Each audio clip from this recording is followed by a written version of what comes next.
और अगर हम एस्केलेटर्स की बात करें, ख़ास तौर पे मॉल में या एयरपोर्ट्स में या रेलवे स्टेशन में जहाँ पे भी एस्केलेटर्स होते हैं, तो उसमें हम सबको शायद पता है कि जब हम एस्केलेटर चढ़ते हैं तो we need to maintain a posture leaning forward, leaning slightly little forward, क्योंकि अगर ज़रा सा इम्बैलेंस हो गए और हम अगर ऐसे पीछे की तरफ है तो हम पीछे की तरफ गिरने का हमारा पूरा चांस बनता है।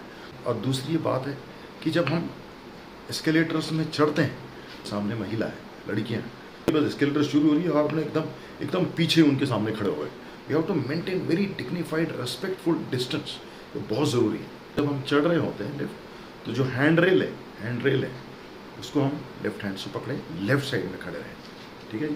ज़्यादा हिले नहीं, डुले नहीं, इस तरफ देखे नहीं, तो इम्बैलेंस होने का पूरा खतरा बना रहता है।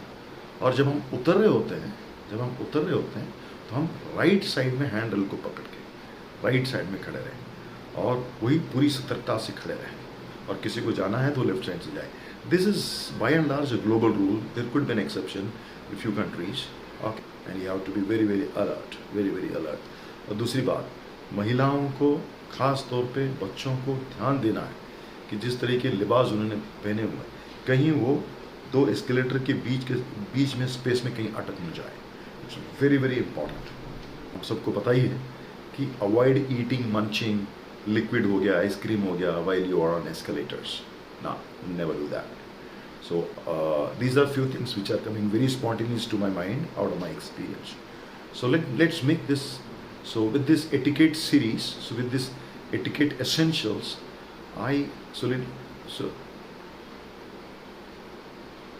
so kindly spread this etiquette essentials and make our place better for you, me, and for everyone. Thank you very much.